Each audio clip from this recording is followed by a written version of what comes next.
Oh my Oh, gosh, there we are. and there we are. All right. Oh, I got to make it so that I can't hear my own voice doesn't play back to me. Hi, everybody. You got to let us know if we're too loud or if we're too quiet, and I can adjust that on the fly. We kind of got a mix of our normal stream setup, but also kind of a new layout just for this event, so that it makes us a little bit bigger. We're both using our good cameras. Yeah, so we're trying to step it up, Yeah. The nice thing about a virtual convention is Sandy can actually come. Yeah, exactly. And not only that, but I've never been to a convention where I just finished mowing the lawn and then came in for a panel. I did shower though before, so just Well, okay, that's good. oh Apparently, it's you're louder than me for once. oh okay I think you started talking a little louder yeah once probably once we were live. I can adjust that and just Is let me my know. volume okay? Does Corey need to go down or do I need to go up? I can bring you up if you need to. Where's the super chat button? uh, This is actually a pretty neat little system here. I mean, I'm glad that the Long Island people were able to put this together because I mean, I don't know how many of y'all are, regulars at the Long Island Retro Gaming Expo, but I mean, last year was our first year there, and I think they'd been trying to get us to go for a year or two, and the timing just didn't work out because I think we'd already committed to other conventions. But I mean, I hope that maybe next year things can be normal and they can run again because it really was. I mean, I keep saying it, but it is a contender for my favorite convention we've been to. I mean, they just put on a really good show. They were very well organized. The people that run are fantastic. So I'm glad that they were able to make this little event happen. yeah, and we bought a lot of Master System games last year. At least I We did. did. And you did. I guess you bought a couple too.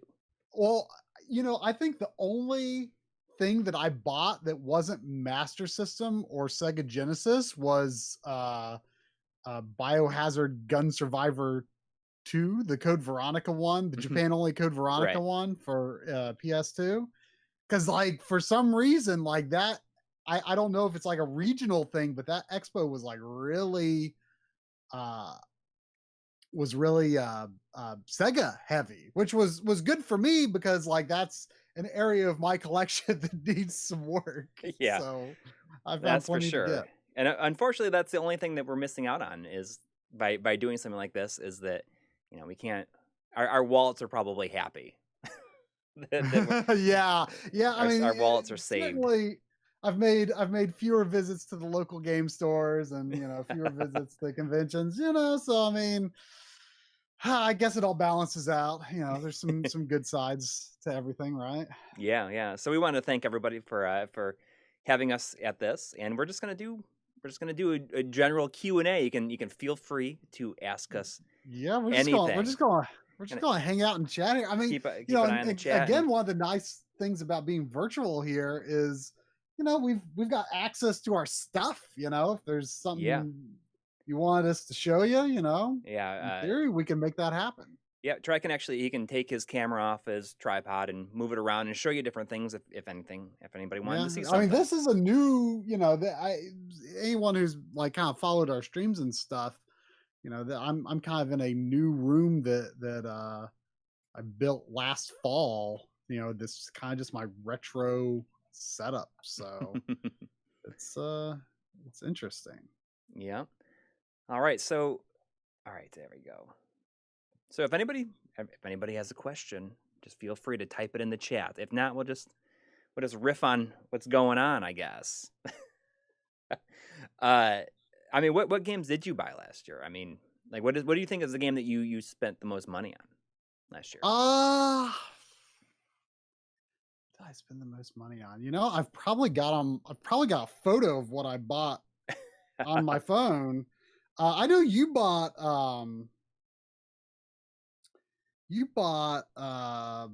Game Ground, which you had like only just recently come to recently at the time, kind of come to an appreciation of. And when you showed it to me, I'm like, that has got to be the best box art on the Genesis. It's amazing. There's just like so much going on in that picture. So we got a question from Jeremy Riedel asking, when is your CRT TV service menu episode coming out? That is a great question, and I don't know if you mean that to rib at us because we've promised that for way too long.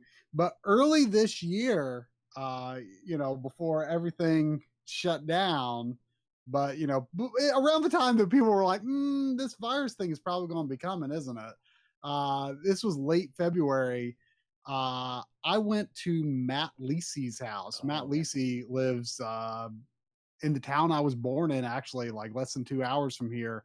He is one of the guys behind Insurrection Industries, who make like the Kirby GameCube HDMI and stuff.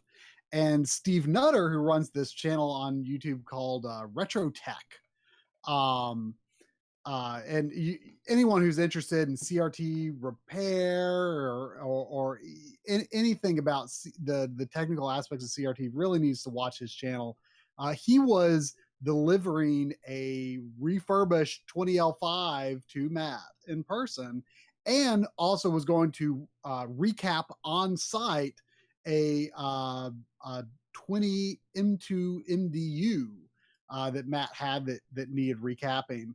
And so Matt invited me to come to his place, shoot Steve doing that repair process and adjusting the geometry. And then afterwards, Steve came to my place and adjusted geometry on most of the CRTs I've got hooked up here. We wanted to do some recapping on mine, but we just had no time. So anyway, a lot of that footage, Steve kind of narrating what he's doing and his thought process, that is going to become, in fact, there was, if you've seen Analog Frontiers Part 2, there was footage of Steve working on CRTs in there. That was where that footage came from.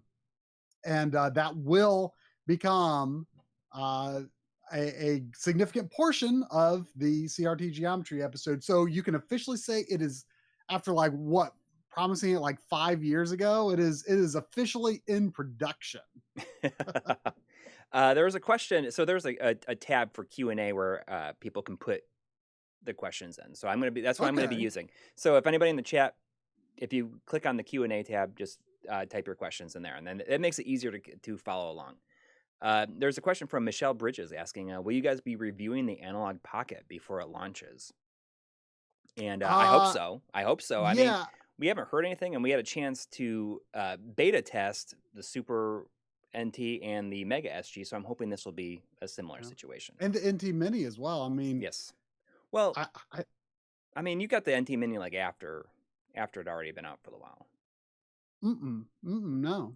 I got it. Oh, well, yeah, you're right. I'm thinking I got well ahead of time. The original NT, neither of us have that. Right. Okay. But yeah, I mean, we're really hopeful that we'll be able to look at some early units, because that's critical in getting our videos out on time.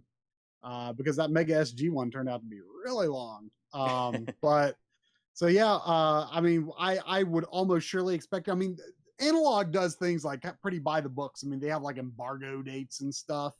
So like everyone's is probably going to be releasing at the same time, which is probably going to be around the time of release. But it's too far off to really say for sure how that'll go for now. But 100% we're counting on being able to do that. Yeah, I really hope so. There's another question saying, what is the first video game each of you sold and why? From Gold Saturn. Well, I mean, that's a tough question, because there was a point where I was selling a lot of stuff at garage sales to fund other games, and a lot of Genesis games that I wish that I didn't sell, but I mean, I cannot tell you what it was. The very early Genesis games, like I definitely remember selling Ghostbusters for the Genesis at one of those. I'm pretty sure I can remember the first, which was really my NES and entire childhood NES collection, which was sold, I think, for like 20 or 25 bucks at a yard sale. I mean, I didn't have like a ton of games. I mean, I had maybe, I don't know, 10 games.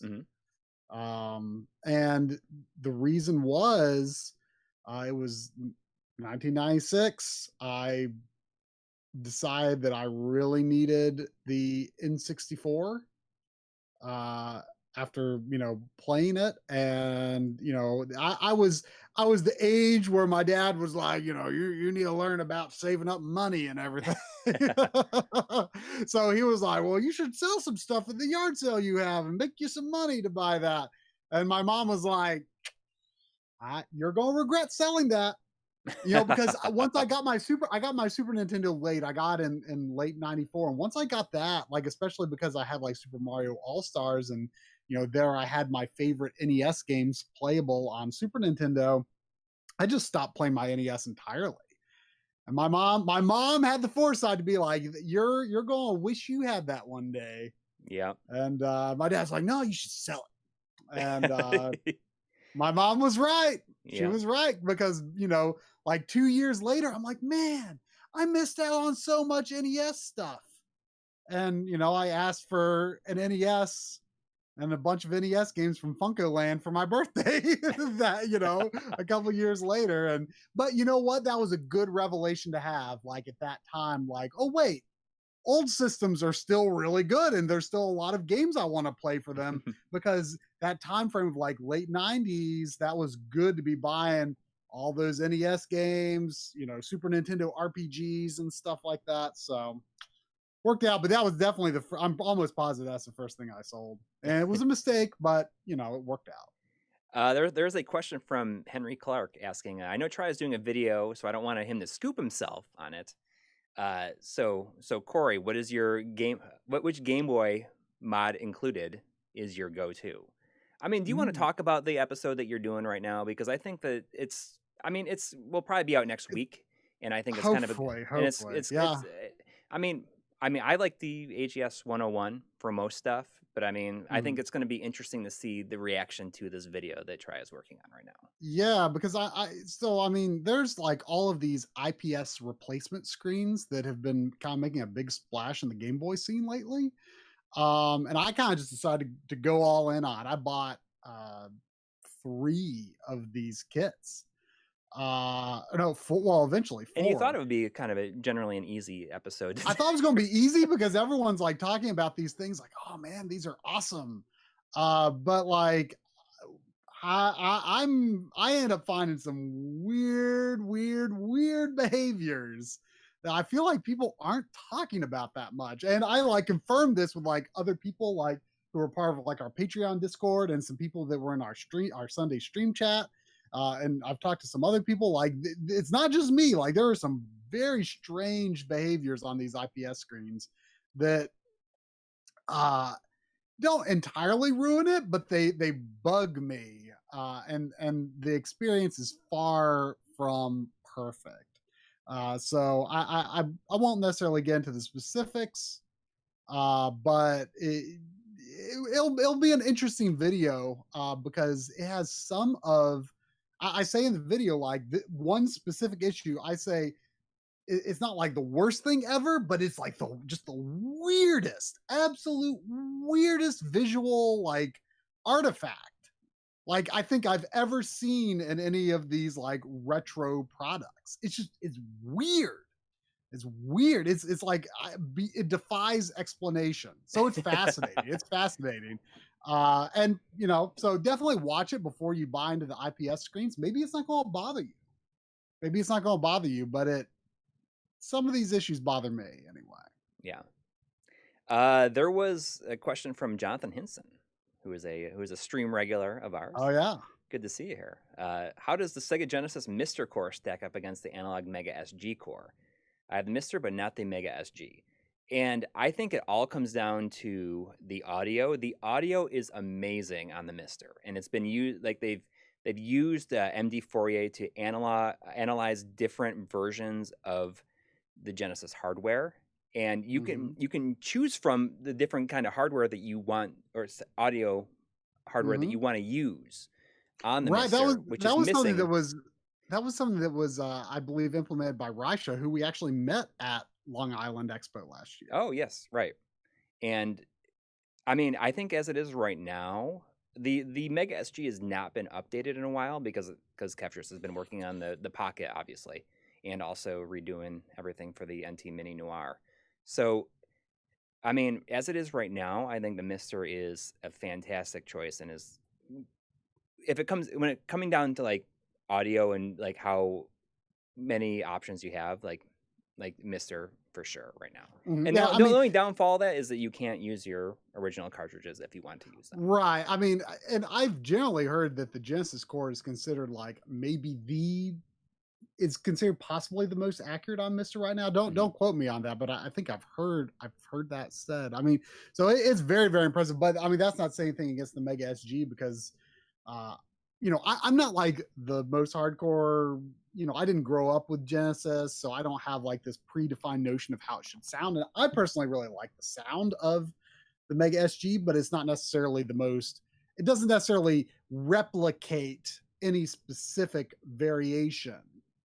But it sounds really good to me. And I do use the Mega SG a lot because I like using my original cartridges when I play. So, you know, I think that's what it really comes down to: is using cartridges important to you or not? You know, Right.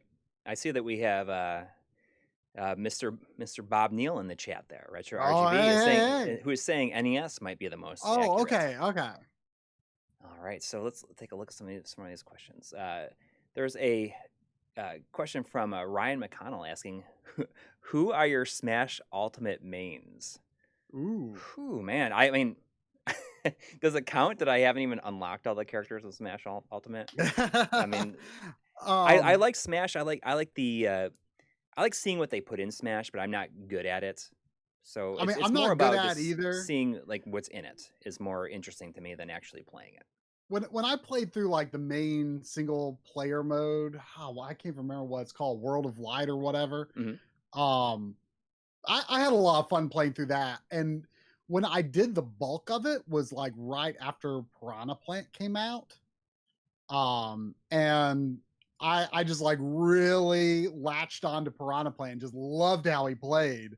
And, you know, I've had lapses of where I haven't played the game in a long time. And the last time I played it, like I felt like I was terrible with Piranha Plant, but I was loving how he played at that time. So I've definitely put the most time into Piranha Plant, but you know, in the past, you know, like in original Smash, I liked Link and Luigi. In Melee, I liked Young Link and Dr. Mario. In Brawl, I liked Pit. Yeah, I use Smash, Pit in Brawl. I guess in the Wii U one, I used Zero Suit Samus a lot.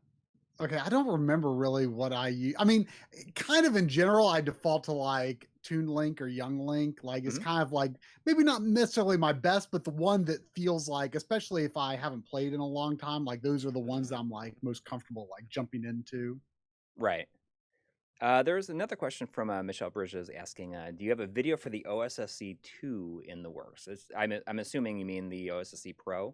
I mean, we hope to do one when it becomes available, but I mean, yeah, I mean, I mean, Bob here in the chat may have possibly heard something. You know, he's the man with the updates. Everyone needs to be watching or listening to his weekly podcast because you will know just about everything worth knowing in the retro scene on a weekly basis. If you I have no idea how he juggles as much as he does because he just has to have so much information coming at him from like things that are cool and exciting all the time. So I wonder if he's like excited about stuff or is just like, okay, here's this another thing that I gotta worry about covering in the future. But you know, I mean, he like he said in Analog Frontiers Part 1, he is the middleman. He is so good at compiling information and presenting it to people in a digestible form. So I have not heard any recent updates on the OSSC Pro. I mean, for all we know, it could be a year, 2, 3 years out. I mean, we just don't know. I mean, the current OSS is almost assuredly going to be much more expensive than the current OSSC.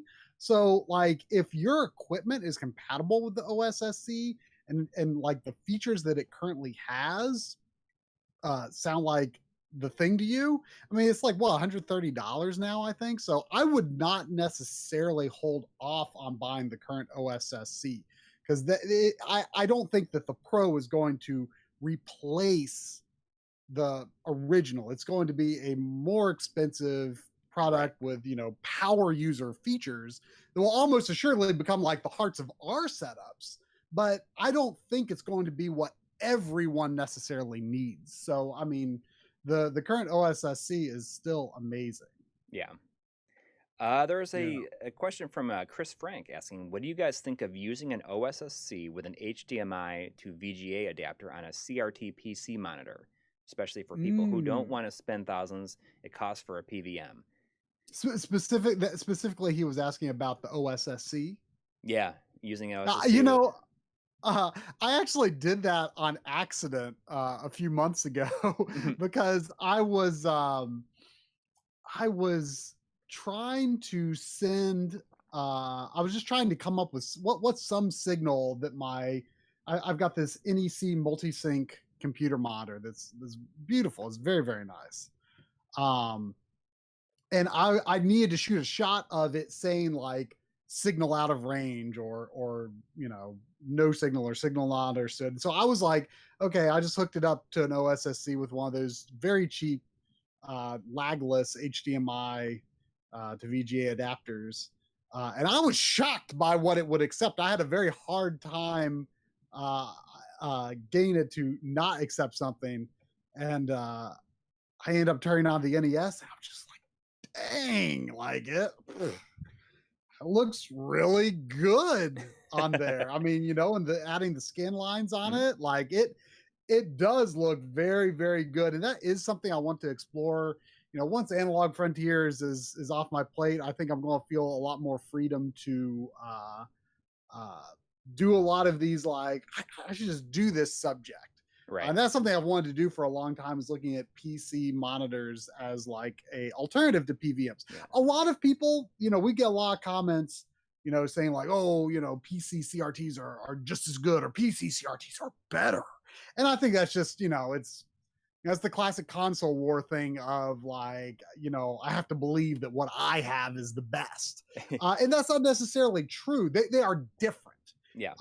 The way that a PVM versus a computer CRT with an OSSC or some other upscaler, I wouldn't necessarily say is better, but they behave differently. The PVM like takes that 240p signal natively, you know, so it's a different representation. Right. I think but I think it is absolutely a valid alternative, and some people may indeed prefer it. And you can go on Amazon and get, like, I don't know, $15 or less, just these lagless passive. I don't know. Does Bob have a list of some of those lagless adapters? I mean, they're very cheap. I have no idea. They amaze me on Amazon and stuff like that too. So he has a pretty robust list of all kinds of like really good equipment. Those adapters just baffle me. I don't know how they exist or how they work. They work so well. Yeah. Like they shouldn't exist. Like they are incredibly useful. There is a question asking us how we feel about the NT Mini Noir.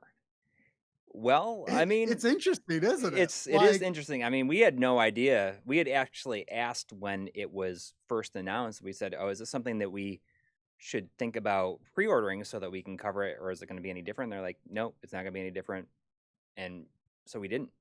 And then it comes out that it's going to have all these new features and be really awesome. And my point of view on it is, I don't feel that they would have put that much work into redesigning all these features for it and adding all these features and only have it in that version of it. I feel like in the future there's going to be a smaller version that's more in line and design wise to the Super NT and the Mega SG, and utilize those abilities. I hope so, because I mean, like, interpolation, I mean, I harp on interpolation being such a crucial feature all the time, and the NT Mini does not have it, but right. Super NT, Mega SG have excellent interpolation. But the AVS does have it. AVS added it, and that's right. It works very well. It works very well. Yeah. But I mean, of course, that's limited to 720p, which Mhm. might not be exactly what certain people are looking for. But I mean, if you're looking for a good option for NES games, they have, everyone's saying Yeah. interpolation. The AVS, as far as I know, is still readily available and is a Mhm. great system to get. Yeah. It is Yeah. great. It's a very smart, very practical system for, using your actual cartridges on. Right. But yeah, I'm kind of with you. Like, I mean, part of me is disappointed because, like, I'm like, man, that's a lot of money. But I might have pre-ordered one if I had known that it was going to have those features. But at the same time, like, this is just me personally. I don't love the NT Mini design. Like, I don't love like the Like the big aluminum metal, big aluminum thing. It's just aluminum block. Like, it's cool, but it doesn't feel to me like a video game console. Like, it feels like right. it's ashamed to be a video game console. It wants to pretend it's something more than that. And I feel like the designs of the Super NT and the Mega SG are much more down to earth. They look like they fit alongside your video game systems. They're made of plastic. Video game systems are made of plastic. Let's face it. Let's be confident and comfortable in that, Right. So I would like to see, that, 189 price point, NT equivalent. And so maybe the NT Mini Noir is for those people who really wanted that aluminum design. They love that look, but they're also getting the new features. And then maybe the people who want the plastic design at a lower price point can get that later. Yes. That's why I do agree. I hope that happens. Yes. So no more questions are appearing in the queue on here. I'm not sure if it's just if it only limits you to 9 questions being available at one time, but I'm not able to check them off as answered. There's a tab for answered. I'm not sure if anybody, if there's anybody from UPLINK here that can knock some of these questions out of the queue, so that new ones are showing up. But until that happens, if that happens, yeah. See, Christopher Frank is saying they can't add anything else. So Weird. we'll see. I'm sorry, when I start like rambling on, like my eyes stop focusing on chats. I'm not very good at paying attention to chats. I see Brian Corley in here in the chat is saying how great is the archival content in that new Samurai Showdown collection. And thanks for saying that. I mean, I don't know if you said that just because I actually edited the videos and that we didn't shoot it or anything, but I was hired to just edit those Q&A videos. You might see some shots in those Q&A videos that seem very similar to the kind of shots that you see on our show. Where did you shot some extra? I actually haven't even some seen B-roll in them. Yeah, I mean it's just like Okay. some slider shots, Oh yeah, okay. And I see Matt Hawkins in here saying, once Analog Frontiers is over with, how about another World of Power read through? And that's something I've kind of gone back and forth on that I really want to do that. And because especially since the next one I would do is Ninja Gaiden, which I feel is the best one, but it's been quite a few years. It's been quite a few years, and I got the toughest part about those was to be able to use other footage that feels like it is part of the story. I guess I did some stuff with like the Blaster Master where I went to the aquarium and shot all these like really big like these close-ups of the frogs and the frog bog and stuff and stuff like that. I saw there was a question from Wayne Lee saying, as the options for AV fidelity on retro game consoles continues to grow and change, have you guys thought of revisiting or following up on some of the consoles you've covered in RGB video series so far? We kind of, our current stance is we don't want to like make a new RGB 200 version of those, because that would just be kind of boring for us to do. We always do updates in the RGB 300 series. So we've already done that, for example, with GameCube. Talking about a lot of the new HDMI and component options and things like that. And then in a sense, like this IPS Game Boy video I'm working on is like kind of a follow-up to the Game Boy video. But again, it's RGB 300, not 200. It doesn't replace the original one. Mm-hmm. And I see there was also from Christopher Frank saying, speaking of Analog Frontiers, would you guys be open to releasing the series on Blu-ray when it's done? And that is absolutely the plan. Yeah. The plan was originally to like have them all edited and then release them like 1 week apart, 5 weeks in a row, and like I don't know how I thought I could possibly do that because they are so intense and take everything out of me to get them done. So But I'm taking a break from it just to do this IPS video, but then once that's done, I'm going to move right back into part 3. Yeah, our dream schedule is for part 3 to be out in September. Part 4 hopefully will be out in November, and 5 will probably be out in January.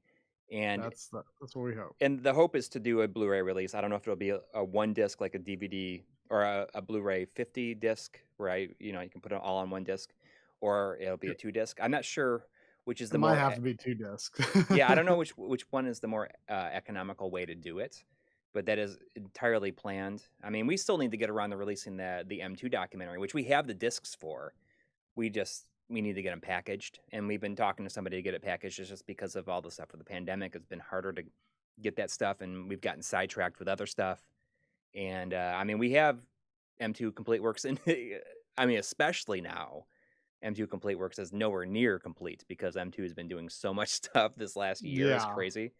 But I mean, we want to release that for the people who didn't buy the Battle Garaga special edition. They had it on Blu-ray with that. Let's see. There's a question saying, any bucket list backlog games you completed or plan to complete in 2020? Do you have any games you've returned to for comfort food during this time? I've actually been playing a surprising amount of RPGs during this entire thing. I'm 25 hours into Dragon Quest XI. I finished Final Fantasy VII Remake, Trials of Mana, which is an action RPG. But I mean, still, it's hard for me to play RPGs these days. But I'm really finding it's time to do it and just be really consistent with it, which is good. I find that lately, like RPGs is kind of what I feel like playing the most. I mean, I don't always have time for it, but like it's what I used to like not always be in the mood for RPGs, but now I feel like I could almost always go for an RPG if I had the time. But like you also did Final Fantasy VII Remake, Trials of Mana Remake. Animal Crossing New Horizons, like I did not expect to get as taken by. I mean, I was playing it while we were sitting here waiting for it to start. Like I don't think I've ever played an Animal Crossing like consistently for as long as I have up to this point. And I had no expectation of it really grabbing me the way it has, and it has been not just a perfect game for this time, but it's just a big step up for the series. Lately, I've actually, of course, been playing Dragon Quest 11. I've been playing Dragon Quest 10, which has been an interesting challenge, with the language barrier. But it is so good. Like, and that's what people. I mean, just like you. I mean, that's what people play Dragon Quest for. Is like, what you're getting, what you're in for when you play it. And even though Dragon Quest 10 is an MMORPG, like that doesn't change the fact that it's still offering you that predictable, consistent, glorious Dragon Quest experience. It is very Dragon Quest. It barely feels like an MMO. It's pretty cool. It's pretty cool. There's a question from Saul Weinberger asking, in your opinion, what is the best option for connecting a Dreamcast to an HD TV? Without a doubt, it's the DC Digital, the DC or formerly the DC HDMI from Dan Kuntz and Christoph, and it is unbelievable. It is unbelievable, and it is 100% the best option. And one of the things I really love, unless you just like cannot handle a speck of dithering, right? But that's just what. This is what Dreamcast is. One of my, if you hate dithering, then you just gotta play it in composite video. The thing that I love so much about what DC Digital and then also the PS1 Digital will be doing, and also which the Ultra HDMI did, it's the like sending out 1080p but having a 4x scale in the center of the 1080p window, which I think is extremely useful for capture, especially since you know, if you're capturing that and you scale it up, you don't have to worry about anything showing through on the sides. You know, when I capture stuff from my OSSC, it's like a 960p window, so it's a 4x scale, but you still have to put like maybe a frame of black underneath the video on the timeline, so that, you know, you don't have things on each side of it. Yeah. So see, I know that you like always leave the video underneath, but like I always like when I edit, like I like to kind of do this first pass of like which parts am I actually going to have like myself on screen. And like I like visualize and like trim it down. Like I'm going to cut to me here, cut to me here. So I delete the parts, like because I just want to be extra sure I'm not going to make that mistake. I delete the parts that I'm not going to be on camera. But another thing that But I like about the DC Digital is the fact that it does not remove the analog output at all, and you can do both at the same time, which is huge and extremely useful. You know, there's a point where I was capturing something like analog and using the DC Digital at the same time for a comparison. You know, it was back in, I think it was Games Within Games, where I was showing how things were scaled in different versions, and just being able to do those both at the same time with two different capture cards and just have it one and done was so convenient. There's a question from Anthony Perky asking if you guys ever think you will sell your collections. I've been collecting for 22 years, but with the advances in flash cards and ODEs, coupled with rising game prices, added to the realization that my daughters have no interest in my old games, that they're it's looking pretty good to sell now. So I was talking to somebody about this recently, who is in the process of selling a lot of their arcade hardware because of the advances that the Mister is making. And I mean, I think that if we were not doing the show, I would probably be looking to get rid of a lot of stuff. But the main reason I hang on to a lot of the stuff, or I prefer to have like the original things or the original cartridges and everything, is so that we can always default to that, to like we can accurately show exactly what we mean to show. And it also it's also good to have that stuff around for B-roll purposes and for archival, just to be able to show that the actual real thing on camera. Yeah, I mean, I feel like that's what we do. Is I feel like for the general population, if you don't have like the original cart, that's fine. But I feel like for us, like part of what we do is to share like what that experience is or what it was as truly as you can. So it is important, I think, to be able, for us especially, to be able to show like this is it. This is the original thing. This is the original experience of having this thing. This is the print materials that were in it. Like you know, sometimes you open these manuals and you're like, oh my gosh, I've never seen like this piece of artwork online, you know? Yeah. Things like that. So just being able to show that, like, even if there is a scan of it online, we really like to show things. We like to point a camera at it and shoot it, so it gives it more of a real feeling of existing in the real world. That you could just like reach out and like you could read it right there. Right. Like I feel like that's a big theme for me personally, and what I try to do with videos is like, especially with Analog Frontiers, like I'm always very conscious to use present tense terms, and when I'm editing Coury's scripts, I'm always Ryan over his was and his had. And I've really tried to get better. Has, because I mean, and that's just me, to be honest. I don't actually catch a lot of other people doing that, but like it's very important to me to, I mean, you can say like past tense, like Nintendo released or something like that, or you know, at this time it was this, but these things still exist, and I feel like that's very important to establish. Like a lot of people just think like, oh, old games, old systems, CRTs, like that's, who has that? You can't use that anymore. And it's like, well, heck yeah, you can. It exists. It is not was, it is. These things are here and now, and you can touch them and you can use them. And in a lot of cases, they work just the same way as they did 30 years ago.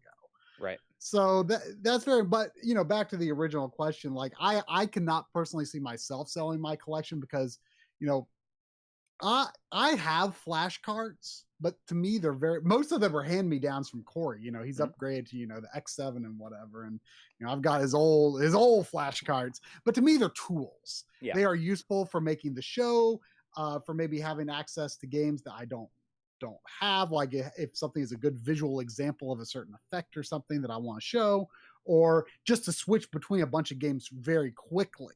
It's Yeah. very good to have flash cards, but they're work tools for me. I don't really get a lot out of playing a game off of a flash cartridge, and that's just me and my personal hangups. But I find it very difficult to like commit to a game Mhm. on a flash card. Like I want to intentionally put that cartridge in my system or put that disc in my system and be like, I'm sitting down and I'm going to play through this. I'm going to beat this game. Like I'm going to mark it off my backlog. And I just can't do that with a flash card ODE. I'm going to have to get over that eventually with Yeah, I ODEs, mean, I think. Especially, but cartridges, I especially, I just want to play the real thing as long as I can. yeah. I mean, we've talked about it before, and uh, I've talked to some other people who have like, put certain things in perspective, and a lot of times, as you said, it's kind of a hang up, and it's like something that like will perhaps one day have to get over. But I mean, I think that if it was up to me, and we were not doing the show, and none of the stuff was even needed to be here, I would probably just really go through and pick a lot of the stuff that I'm very sentimental about, and just go with that. Yeah. And someone's saying, consider donating your collections to one of the various video game museums when it comes time, of course. I And don't know if we have anything interesting enough. At least, I mean, but maybe you never 20, know. 30 years in the future, something that we have, people are going to be like, oh my gosh, you got real Framemeister.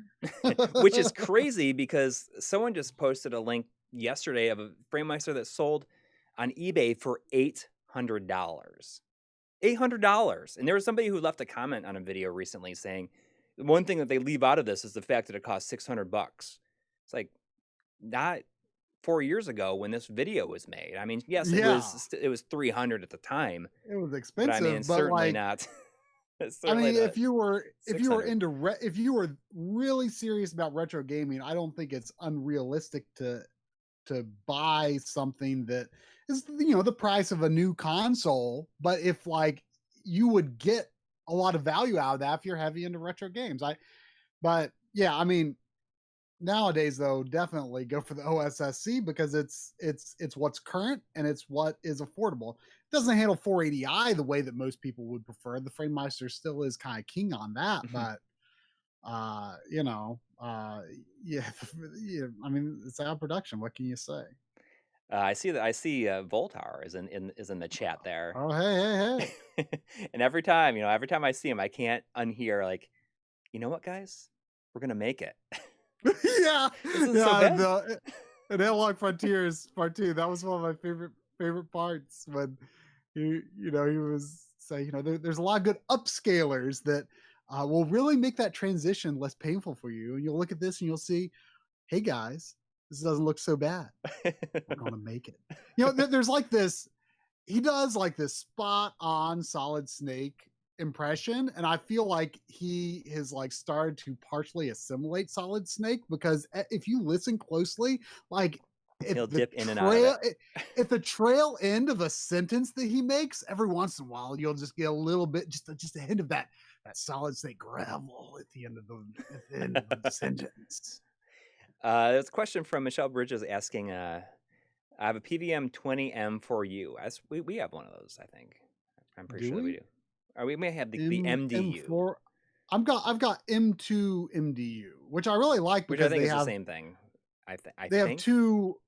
Well, it's M2. I don't know about M4. M2s have two RGB inputs, which is very handy, but unfortunately only one RGB pass through. Right. But But saying that I had to I had to have a recapped main board and a board from Save on Pat installed to get it to work. After this, it worked, but I had the red, green, and blue lines at the top of the screen. Oh, so that's like in the overscan. That is the red, green, and blue up there. I think those are like above line 21, which is where closed caption is normally located. I got the caps replaced to fix per retro text video. Oh, okay. So maybe it was not the. Maybe it was something else. Yeah, Steve. Steve was actually talking to me about those 3 lines. Like when you see the overscan, if you push whatever button that lets makes it shrink down so you can see those, like that's normal to see them. Unfortunately, when you put it on widescreen mode, you're just going to always see them. Yeah. I was talking to Steve about that when he was here, and he said, sometimes people like try to like push those like to where you can't see them, and that's going to ruin it. Like, I don't remember exactly the technical details of what he told me, but like, like you do not want you don't want to intentionally push those lines like outside of range. Right, because I mean I believe they're like around like line 21, which is where the closed caption information usually lies. Like on TV broadcasts, at least back in the day, that's where it would be. But if you just got on normal view and you're not on like the underscan, you shouldn't see those unless you're on widescreen mode, in which case you just that's just a reality of PVMs, unfortunately. Right. So I just don't think that there's even a way to completely fix it. Oh, I see. There's replies to it. I see. Okay. Hopefully, okay. Oh, Technology Connections did a good video about how closed captions worked, and it's great. Technology Connections is a great channel.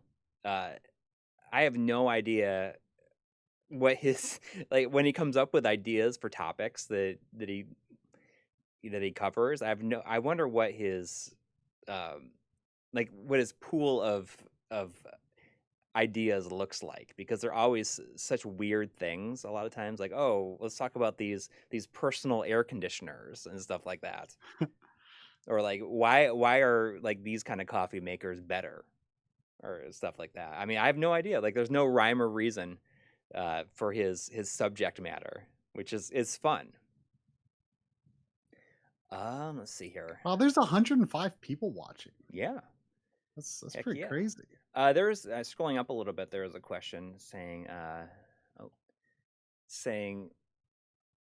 what are your predictions for retro gaming in 2030? Multi-console FPGA units, niche products of new PVMs, 8K lagless upscaling. I would love to hear your thoughts. Whew. Gosh, I mean, something that I'm really hoping will come along would be, I know that the retro community has a hard time getting a hold of technology that can let them do 4K properly, in part because it's very expensive, and you might have to have like HDMI licensing to really even get access to the chips. I think people can make like FPGA HDMI drivers where you don't necessarily need the real HDMI chips. But something I would really like to see is a nearest neighbor 4K upscaler, because then you could, a lagless in particular, like you could take, say something that does 720p, like AVS, GBA Consolizer, even some of the mini consoles, and you could then do a 3x nearest neighbor scale to 4K, and it would, in theory, basically look just as if it was natively outputting 4K. Like, you wouldn't need a more powerful system, because especially if you're just going for sharp pixels, like it would, I mean, you could even do that with the OSSC. So I feel like a device like that could continue to make the existing products work really well with evolving display technology. Of course, we might need to go up to an 8K scaler or whatever eventually, but I think something like that would go a long way to the stuff that we're buying and using now not really becoming outdated in a way. You know what I mean? Yeah. Oh, okay. So there I see Ben Fong was asking what's the best way to take still photo images off a CRT? I can never get that down properly. Instead, I wind up using an OSSC to take my photos. And I see that somebody posted LGR's video about taking photos off a computer screen, and I I mean, meant to watch that, and but I mean, I forgot to. it's just like use the synchro scan on GH5, which is, I mean, I So think that we told them, they say you should get the synchro scan, you should get a GH5 for the synchro scan, since we use it to record CRT screens all the time. A synchro scan is a feature of at least of the Lumix GH cameras that allows you to adjust the shutter to like the point range instead of just being, like a 50, 60th of a like second. every 10, or every 10th of a second. You can set it to 60.05. It doesn't Right. actually display it that way, but there, you can go like 0.05, 0.01. And so, for example, Super Nintendo outputs at 60.08. So if you bump it up, it's not 100% exactly there, but you probably won't see the refresh line then. Genesis, I forget what Genesis is, like 59.87. I don't know. I don't know what Genesis is, but like then you bump it down just a little bit, so you can get rid of the refresh line. Right, and you might see it if you let it sit long enough. You'd see the refresh line, but for the most part, it takes a while for it to show up. There are probably other cameras that have that feature, but we just know that we, on the Panasonic Lumix cameras, we know we have that feature. So yeah, there are probably others that do something similar, but otherwise, I think a lot of times people just like flip the camera on and off until it's like somehow synced with. Well, that's what I had to do with my old Canon. Yeah, I had to, like, Mhm. when we did the gaming on CRT episodes, I was using a Canon that I had to just turn it on and off until eventually until it like randomly synced up with it, or at least was close enough. There's a question from John Veely asking, what's been your favorite or most proud of video production you guys have made so far? I mean, you should feel most proud about Analog Frontiers at this point. Yeah, I think so. I mean, it's hard to say that with it not being done, but like I definitely kind of think of it as my magnum opus, and I don't even know if I want to make anything that good ever again, because yeah, I joke about it. I joke about it. I say, it'll probably be the best thing that we ever do. Yeah. But outside of that, in terms of something that's smaller and more complete, something that I am just very happy with, and in part because I I was so surprised by how well this story turned out. But the little documentary we did on Tom Du Bois, it is Du Bois, not Dubois, who was the artist who did most of Konami's American box art covers from like the late 80s to like 93-ish. And I mean, just such a charming guy, just had a great story. And I was just very proud of how you and I shot that. Well, we shot that like it was like a day that we shot. It was like a day like of work, like from about noon to maybe 8 o'clock at night. And we just, I just felt we were very professional at how we approached. Well, that was we had been shooting. We had been shooting. Like we had gone to Japan to shoot M2. We had shot a ton of Analog Frontier stuff. We spent some time in San Francisco. We shot a bunch of stuff like up in Chicago for like a whole bunch of different things. And this happened over the course of like 3 months. And that was the last thing that we shot on this long string. And we were like a well-oiled machine at that point. Yeah, it just came out so beautifully. And we had no idea before we met him, like, if this was going to be good. And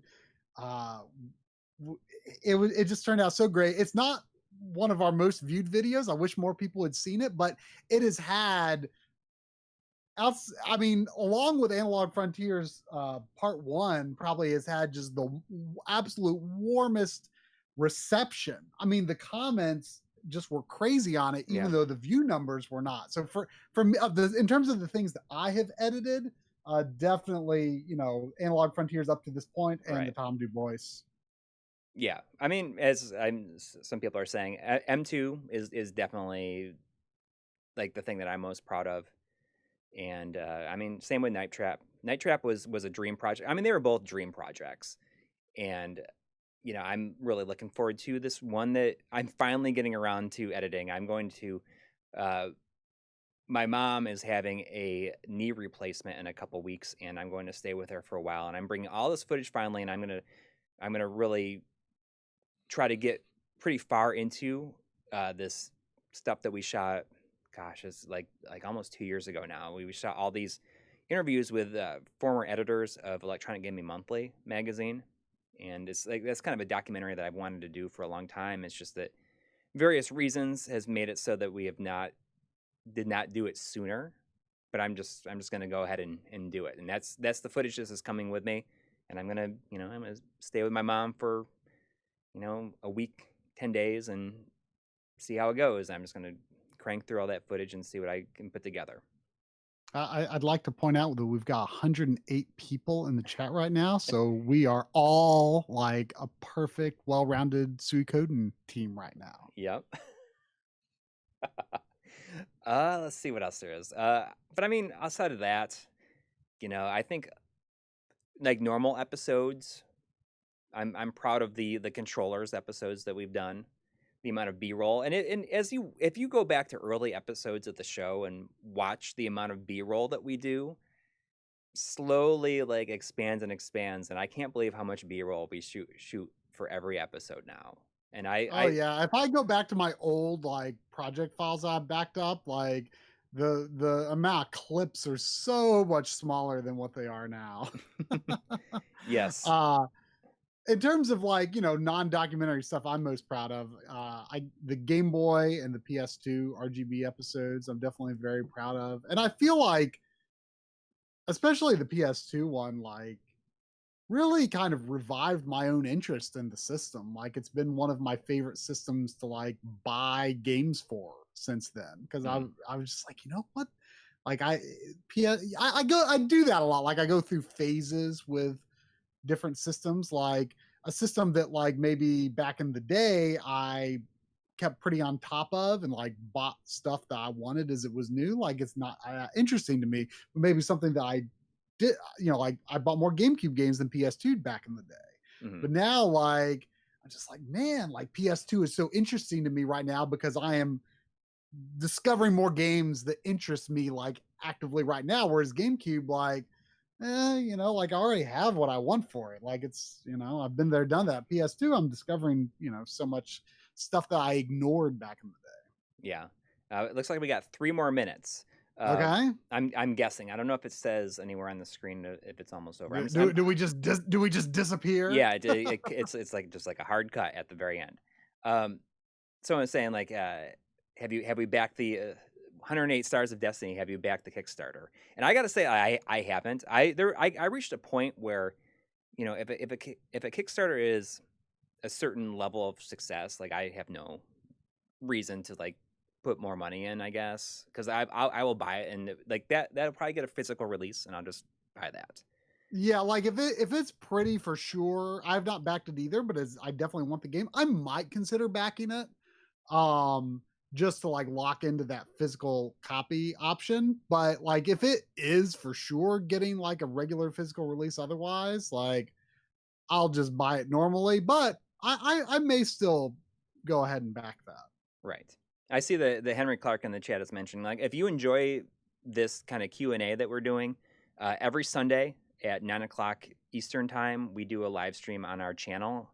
And it's very much like this, but we're playing a game usually. But it's more about the conversation than it is even about the game. We take questions and stuff from the chat, and it's just we do it for about 2.5, 3 hours. Usually 3 hours. These days. It used Sometimes to be like longer. yeah, depending on what we're playing. But I mean, it's 9 p.m. Eastern on Sunday nights. So tomorrow night we'll be doing it, and also tomorrow we're doing a panel with our good friends John Linneman and Audie Sorley from Digital Foundry, and it's going to be very, very relaxed, and it should be a conversation. We're going to be talking about the games that made us, the things that the games that we played that kind of led us to where we are now, I guess. So they're going to be joining us via Discord, and it's just going to be hanging out. maybe we'll be taking some questions. Who knows? Who knows? It's gonna be very relaxed. Let's see here. I'm just seeing if there's any. Christopher Frank is saying if you want the Steam controller for controllers video, let me know. I actually got one when it was like $5 a while back. I have not used it though. It feels comfortable, but I don't feel like it would be good for any of the games that I play on PC, which is like essentially these games. I kind of like using it for like just navigating the computer like as a mouse replacement. Oh, I haven't even tried that. Is it pretty? It's pretty good for that. It's pretty handy for that. Like, you know, just to have a something that you don't like have to have like where you can have a mouse or trackball. Yeah. But Steam has to be open for it to work. So you have to have Steam has to like launch when you boot Windows. Right. Well, let us know when it goes off. I'm not sure if it's saying 2:45. It's saying my clock is saying 2:45. I don't have a countdown mine as well. But thanks for having us here, everyone at UPLINK and Long Island Retro Gaming Expo. And you know, sorry I didn't do all of the questions here, but it was a lot of fun. A lot of fun. These Q&A sessions always go so quickly. I know. And hopefully everybody enjoys the other panels. I'll be watching several that I'm looking forward to. Is we got the Retro RGB panel coming up, and I think it's like an hour. And I'm excited to see the panel that Genovi is doing on the 32X with RGT 85. And there's a lot of other ones. I'm looking forward to the Retro Roundtable tomorrow. So, yeah. I mean, I don't know if what happens if we get cut off or how it happens. Yeah. But yeah. And thanks everybody. I mean, do I just stop streaming? You think, or should I just wait until we get Should I just wait till we get cut off? I don't know. Oh yeah, Retronauts is happening. It's around the same time. I think they start like maybe 15 minutes before us. But I mean, the good thing is we can just watch the archives of that. And I'm not sure exactly how to access those. I don't know. Well, the procedure for this is I'm doing it through OBS. I mean, a lot of people can just connect directly into it, and but that way you make your own custom window, like embedding me over Discord. Yeah, and we'll need to do that tomorrow for John and Audie. Those guys are together in person, so they'll just be in a single camera feed. So it'll just be a three cameras then. Everyone wants. So my neighbor has a dog named it's a poodle named Pootie, and sometimes he really yells at the poodle, and then he's yelling. He's like, Pootie. That's become a recurring joke on our Sunday night YouTube streams. Oh, our sound quality has been pretty good. That's good. We're both using our shotgun. We're using our stream microphones. Yeah. Well, I'm not using my normal stream microphone. I'm using I'm using a shotgun mic. I see. But all right. Well, I'm just going to go ahead and I'm going to stop because I don't want it to overlap. I don't want to take away from anybody else that's going next. Yeah. So thanks everybody for hanging out, and we'll see you tomorrow. We'll see you tomorrow. Later. Twice. What? Not. Well, we'll see you in the evening as well. Oh yes. One panel here, but if you want to show up to the YouTube stream, 9 p.m. Eastern. Exactly. And well, maybe we'll see you there then too. All right. Take care, everybody. Bye. Later.